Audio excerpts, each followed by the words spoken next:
All right, let's do a quick review of proportions. Proportions are going to come in handy when we're working with similar figures in this next module. Okay, so a proportion is simply a statement of equality between two ratios. And a ratio is just a comparison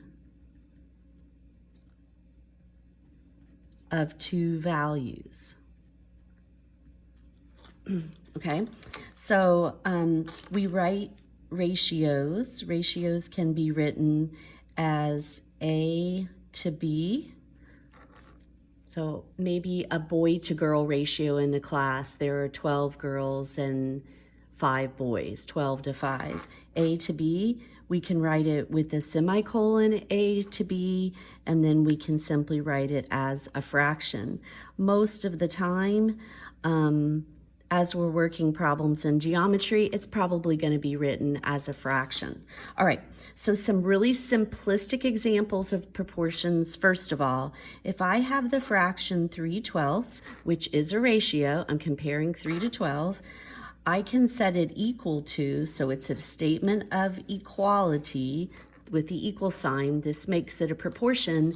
And I'm sure most of you are recognizing the fact that these are both divisible by 3. We can reduce this down, and it reduces down to 1/4.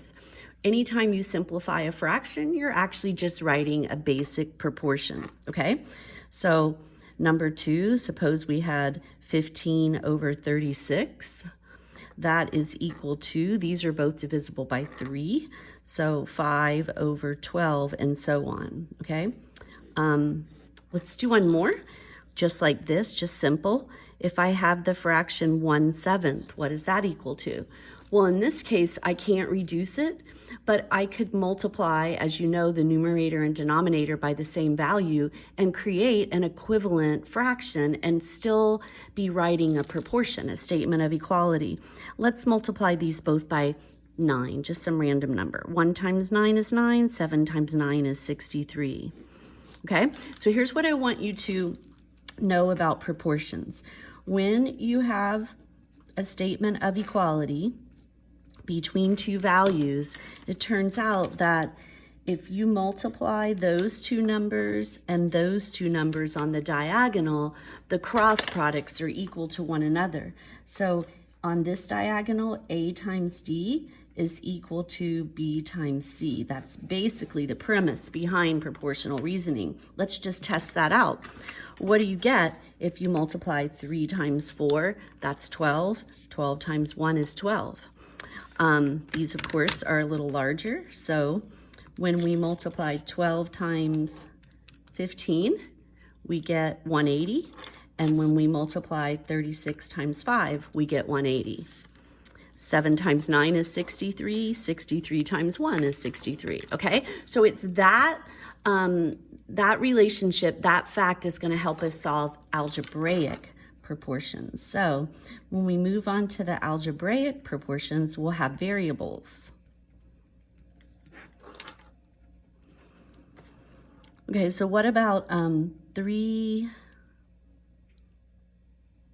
let me change that. X over 9 is equal to 20 over 36. So a lot of you are pretty good with mental math, and you know that I can multiply 9 by 4 to get 36. So whatever this number is, it has also been multiplied by 4 to produce 20. So you can just mentally see that that is 5, and that's fine if you can solve it mentally. But we can use cross products here. And on this diagonal, I have 36 times x. And on the other diagonal, 9 times 20 is 180. And then when we divide both sides by 36, 180 divided by 36 is 5. If you can see how to do it mentally, that's fine. Let's look at one, though, that maybe you couldn't solve mentally. Let's do 3 is to 11 as 18, as x is to 18. So in this case, there is a number that I can multiply 11 by to get 18. It's the fraction 18/11ths. And this answer is not going to be nice, so we're going to leave it as a fraction. But I'll go ahead and do my cross products. I typically do the one with the variable first. So 11 times x is equal to 3 times 18 is 54. When we divide by 11, 54 is not divisible by 11. And there's nothing that can go into either one, and there's nothing wrong with an improper fraction, so that would be my answer. Okay, I want to keep this video short, and I want to set up an algebraic proportion here. So let's do this one. 3 is to 5 as 17 is to x minus 6. Okay, so there's no nice, neat number I can multiply 3 by to get 17. And in this case, it's creating an expression. So let's take cross products. Now, this is a binomial. That's a constant monomial. Be sure on that product that you're going to be distributing that 3 through. On the other diagonal, 5 times 17 is going to give us 85.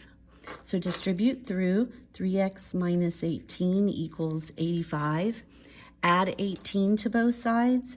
When we do that, we get 103. 3x, so I just added 18 and added 18. And now when I divide by 3, this number is not divisible by 3. So we end up with 103 thirds. 103 is prime as far as I know. So there is our simplified fraction. Here, I will just test that very quickly by using the fraction feature on my calculator. And if I change that back to an improper fraction, you can see that it is just 103/3 in its simplest form. Okay, let's just do one more. I suggest that you just try this one on your own then. So we have 11/6 is equal to 22 over x plus 4.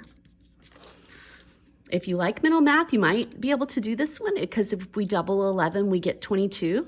If we double 6, this has to equal 12, and you could probably figure out what x needs to be so that it would equal 12. But I'll just stick with my cross products.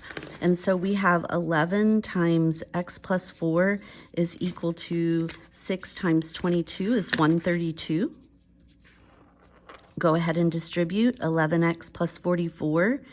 11x times 4 is equal to 132. Subtract the 44 from both sides, and we get that 11x equals 88. And so when we divide both sides by 11, it goes in evenly, and we get that x equals 8. Okay, so why are we doing this? Well, just very quickly, sometimes proportions come in really handy with respect to these types of questions. Dan is 2.5 inches tall in a photograph, and his sister is 1.5 inches tall. We know Dan's actual height. How could we find her actual height? So in a question like that, we can set up 2 ratios where this ratio was Dan and this ratio is the sister. And then we could be consistent. In the numerator, we might put their heights in the photograph, and in the denominator, we might put their actual heights. So Dan's height in the picture to his actual height, the sister's height in the picture to her actual height, and then take cross products and solve. It's very logical, kind of takes the guesswork out of those types of problems. This is a handy skill. There's a lot of proportional reasoning on the SAT, so this is just a really good skill. So we'll practice some of these problems together, all right?